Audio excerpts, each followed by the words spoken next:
Hi friends, Gyandeep channel में आप सभी का स्वागत है। चलिए आज आपको एक सच्ची और अद्भुत कहानी सुनाते हैं। अदालत में पहली बार ऐसा मुकदमा आया जहां तीनों बेटे ज़मीन नहीं अपने बूढ़े माँ बाप को अपने साथ ले जाने की जिद कर रहे थे। जिला न्यायालय का कमरा नंबर 7 लोगों से खचाखच भरा हुआ था। बाहर खड़े लोग एक दूसरे से पूछ रहे थे, किस बात का केस है। किसी ने जवाब दिया, सुना है तीनों बेटे लड़ रहे हैं। एक आदमी हंसकर बोला, फिर तो वही जमीन जायदाद का झगड़ा होगा। तभी कोर्ट का दरवाज़ा खुला। अंदर जो दृश्य था उसने सबकी सोच बदल दी। कटघरे में कोई अपराधी नहीं खड़ा था।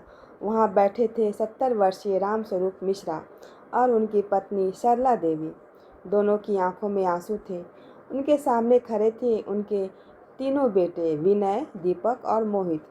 जज ने फाइल खोली और मुस्कुराकर पूछा, तो बताइए जनाब, विवाद क्या है।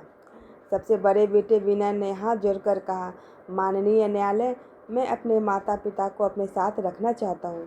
जज ने दूसरे बेटे की ओर देखा। दीपक बोला, नहीं साहब, पिछले 10 सालों से बड़े भैया ने सबसे ज़्यादा सेवा की है। अब मेरी बारी है, मैं उन्हें अपने घर ले जाना चाहता हूँ।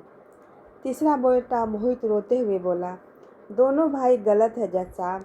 मैं माँ बाबूजी मेरे साथ रहेंगे। मैं सबसे छोटा हूँ, मुझे उनका कर्ज उतारने दीजिए। पूरा अदालत कक्ष एकदम शांत हो गया। ऐसा मुकदमा वहाँ किसी ने शायद पहले कभी नहीं देखा था। जज ने पूछा, अगर तीनों अपने माता पिता को रखना चाहते हो तो अदालत क्यों आए।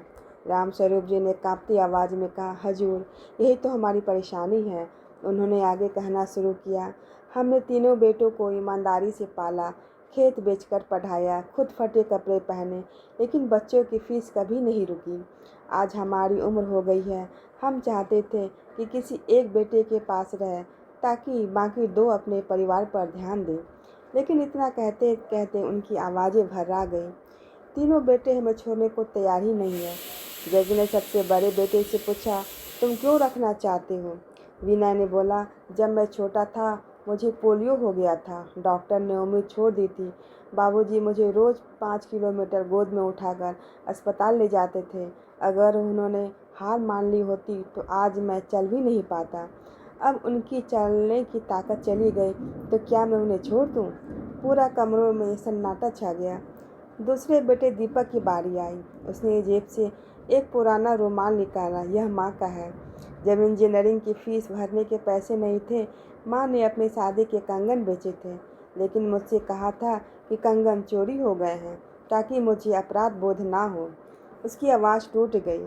अब माँ घर नहीं रहेगी तो मेरी कमाई किस काम का। सबकी नज़र सबसे छोटे बेटे मोहित पर गई।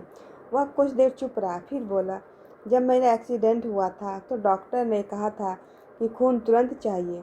बाबूजी का ब्लड प्रेशर बहुत कम था, फिर भी उन्होंने अपना खून दिया। डॉक्टर ने मना किया था, लेकिन बाबूजी बोले थे, अगर बेटे की सांस चलती रहे तो मेरी कमज़ोरी कोई मायने नहीं रखती। मोहित फुट-फुट कर रो पड़ा। आज वही बाबूजी बूढ़े हो गए हैं तो मैं उन्हें किसी और के भरोसे कैसे छोड़ दूँ।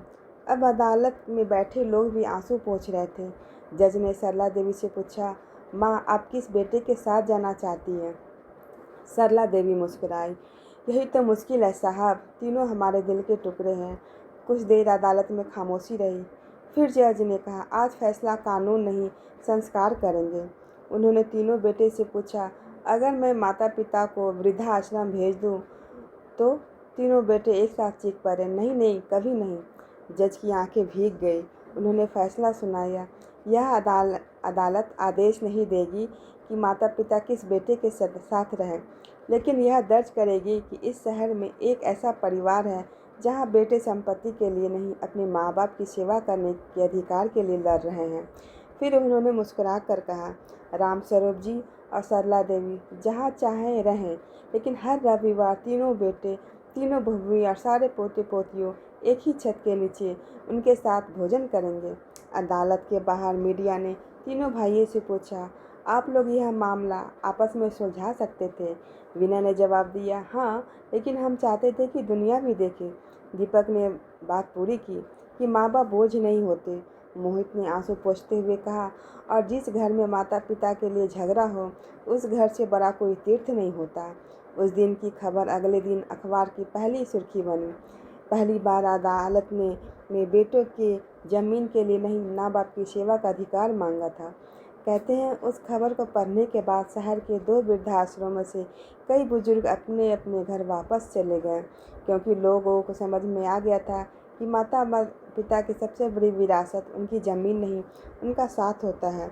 और जिस दिन बच्चे उस साथ के लिए लड़ने लगे, समझ लेना कि उस परिवार ने इंसानियत की सबसे बड़ी परीक्षा पास कर ली है।